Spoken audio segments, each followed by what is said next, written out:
Man, as you guys know, I've really been hitting the movie theaters quite hard as of late. I mean, it's December, it's award season, so all these big movies that are aiming for those awards nominations, they're all coming out at once. We also got, of course, it's the holiday movie season, Christmas Day and Christmas weekend, and the week of Christmas.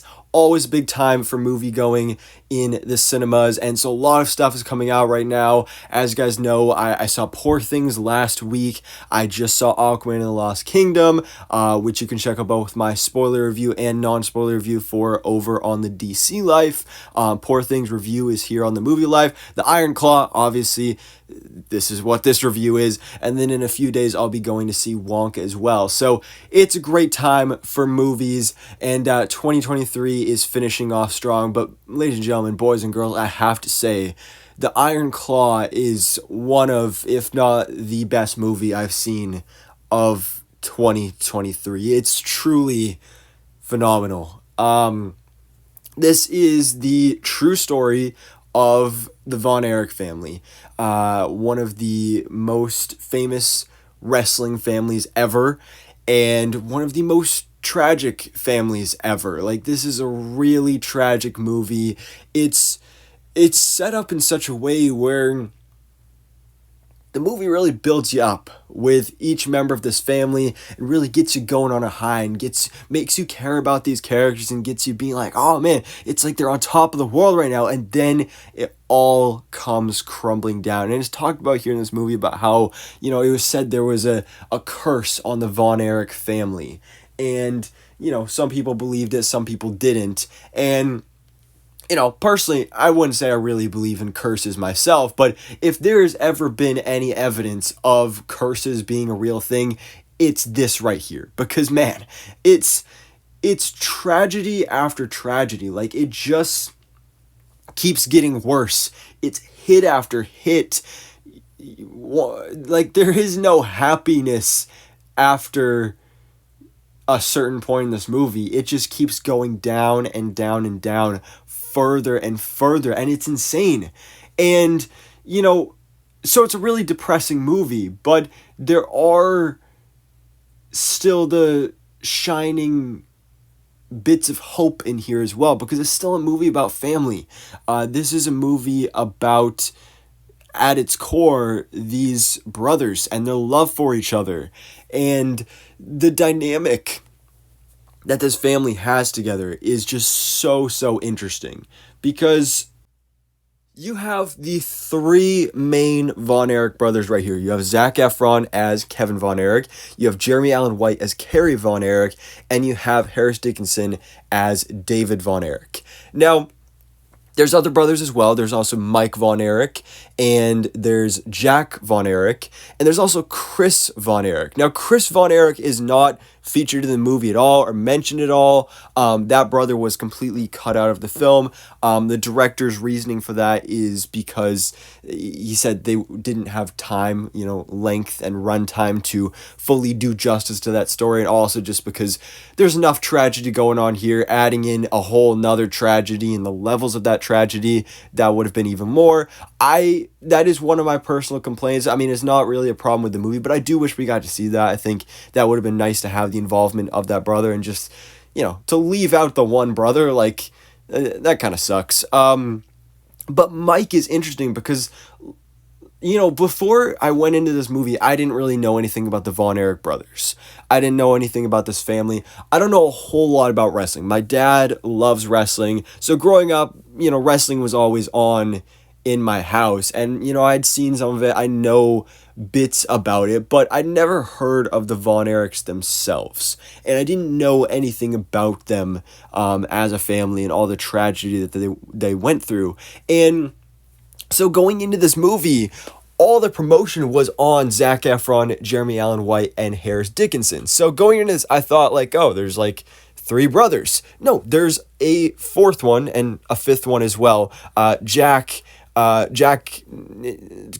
really a spoiler. I mean, Jack died at the age of 5, so we don't get to see much of him in this film.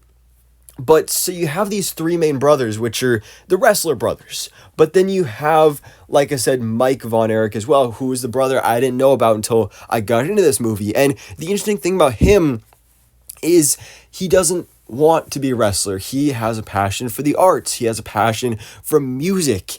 And because of their father, and man, what terrible parents these guys had. His father, their father himself was a wrestler. He was the one that originated the Iron Claw, which is basically just like taking your hand and like using that like a claw to like grab your opponent's forehead. That was like their signature move in the ring.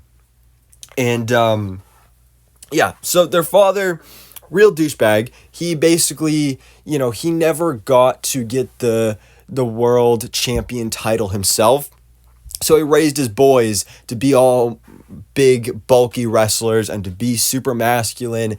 And basically, his father is trying to live through his sons. He's basically taking away their lives and he's controlling it in every way possible, even to the point where Mike, again, the son that doesn't really want to have anything to do with wrestling, he is then forced into it. And Kerry himself, Kerry Von Erich, he actually starts as Olympian. He throws discus in the Olympics, but then when the Olympics are canceled that year, he comes home and then the father's like, Kerry, I think you should get in the ring with your brothers. And then they do, and like, oh, there's great success. But again, it goes downhill from there. It really, really goes downhill from there. So yeah, terrible parents. The mother as well is insane because I mean, I love the way these performances are done, and I'll talk about that more in a second, but the mother, man, she isn't like forcing anything upon them, but she's taking the opposite approach and doing nothing. Like there's literally a point where Zac Efron's character comes to her and says, hey, Mom, I think that Dad's being a little harsh on Mike.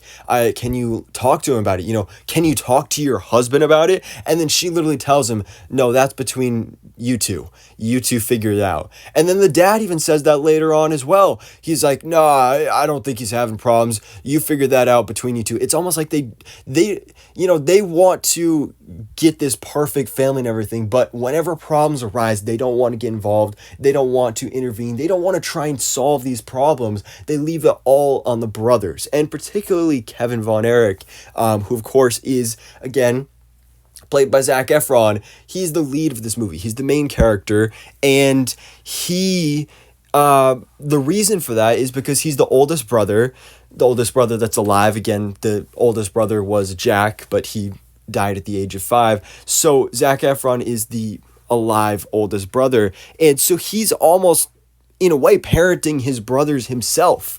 And because he is the oldest brother, he feels those parental tendencies. He has such love for his brothers. And Zac Efron he transformed so much physically in this movie.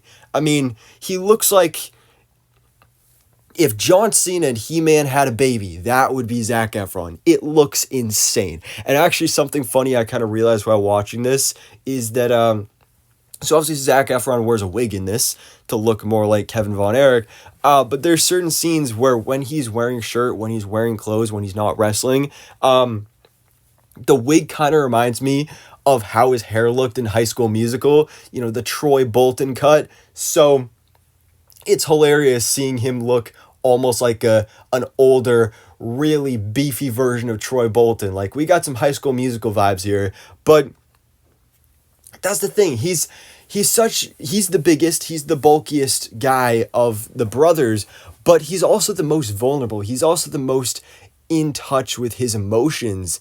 And another reason for that is because he has Pam. He has his girlfriend turned wife, played by Lily James, who is fantastic in this film.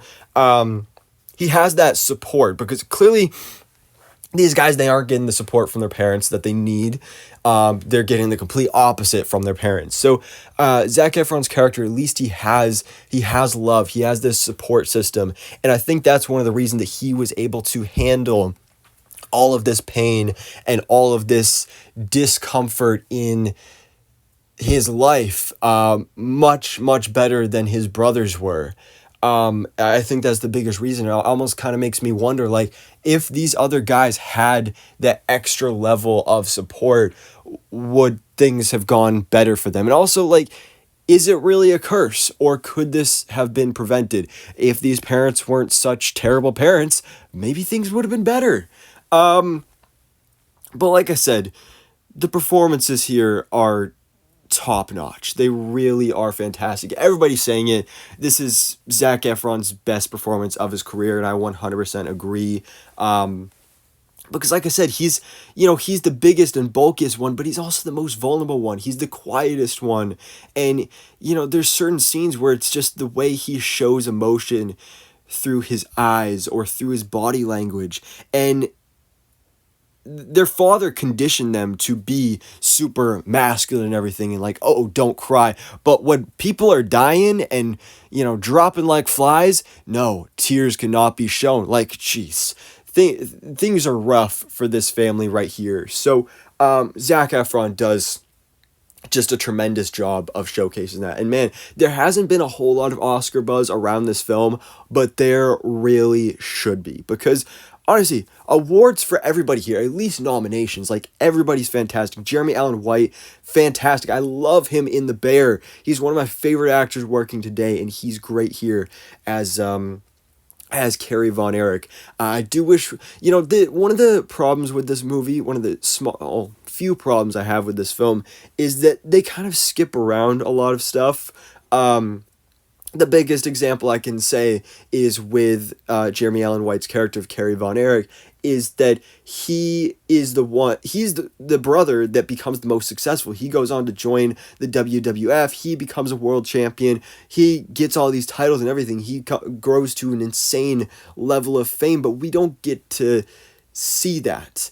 Basically, we see that he leaves the family for a bit, and then we hear on TV that he's the world champion and he's winning these matches and blah blah blah, but we don't get to see a whole lot of that. And that is one of the elements of this film that I'm back and forth on, because it's a wrestling movie, but they focus more on the family aspect, the emotional drama, and almost the character study element of this film, rather than the wrestling side of things. I do enjoy the little bits that we get in here, kind of the behind the scenes of the wrestling world. I really thought that was cool to see displayed and showcased here in this movie. And also just the scenes in the ring, because these actors, Zac Efron, Jeremy Allen White, Harris Dickinson, these aren't stunt doubles. This isn't CGI. No, they're actually climbing up on the top rope and jumping off and taking these hits. And man, it's insane, because wrestlers, their body go through so much damage. It's crazy. It really seriously is. Harris Dickinson, I don't think I've seen him in anything before this, but he was a really pleasant surprise. He was fantastic. Again, Mike Von Erich was another big surprise, because again, I didn't even know he was a person, but seeing him here, he was the one I connected the most to, because I've never personally been super into sports. I used to do sports all the time, but I've discovered that me as a person, I'm more into theater, I'm more into the arts. So that's why I relate more to Mike, and seeing, society, not so much anymore, in 2023, but, looking back at the 80s when this takes place, that was a big thing. Masculinity, you have to be big and strong and powerful, and a wrestler, and do sports, and especially in this film specifically, the influence of the father on that whole aspect. Speaking of the 80s though, soundtrack was fantastic. Love the 80s, love 80s music. So it's a great soundtrack here that we have in play. Let's see, cinematography is great. The angles and the shots here, there's some great filmmaking techniques that are featured in this film. Let's see, man, there's just so much goodness about this movie. Obviously there's no spoilers here, but just the ending of this movie, the final scene, I think is the most emotional. You will cry while watching this movie. Maybe not fully cry, but there will at least be tears in your eyes, because again, it's an emotional movie. It's a dark movie. It's a tragic movie. There, to say the least, there's not much left of the family by the end of this film, and it's really sad. It really truly is, because like I said, this movie, it builds you up on these characters. It builds you up to the point where it's like the Von Erichs are on top of the world. They're doing great. Life is fantastic, and then the first bombshell drops, and then another one, and then another one, and things just keep getting worse, and then suddenly maybe get a little better, and then go back down again. It's a lot, but it's all balanced out so well, and I love it for that. It's a movie that, while I came out of the theater not exactly being happy or joyful, or really with a smile on my face, I found a sense of comfort, especially with that final scene, which is just chef's kiss. Zac Efron's performance is beautiful, especially in that final scene. That is the scene right there that is the best evidence for, like, this is why he needs an Oscar. But it's a sense of, like, tragedy has struck, but there is hope for the future. And this was a damn good movie. That's what I left the theater thinking in my mind. And like I said at the top of this review, this is one of the best movies of 2023. It's so interesting when you have movies like this where they're tragic and depressing, and it's a movie that is probably like a one-time watch. Like, I don't know, I might watch this again at some point, but definitely not anytime soon. But then there's other movies this year, like Spider-Man Across the Spider-Verse or Barbie, where those are movies that I saw multiple times in theaters. But even though those are things I would rewatch over this, I still might say that this is a better movie, because just everything here is firing on all cylinders. It's insane, and I'm so happy with it.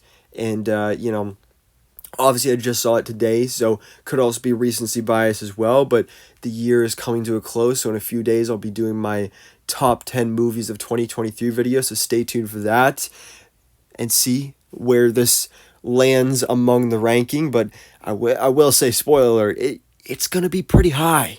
But yeah, I love this movie. It was so good. But guys, let me know your thoughts in the comments below. Have you seen The Iron Claw? What did you think about The Iron Claw? Is it one of the best of the year? Do you think it deserves these Oscar nominations? Is this Zac Efron's best performance? Yes, it 100% is. I mean, I love him in High School Musical. Grew up with that. But that ain't no Oscar performance. This is an Oscar performance right here. Yeah, so anyways, guys, thanks so much for watching. Please drop a like if you enjoyed this video, and hit the subscribe button so I keep you up to date on everything goes on in the movie life.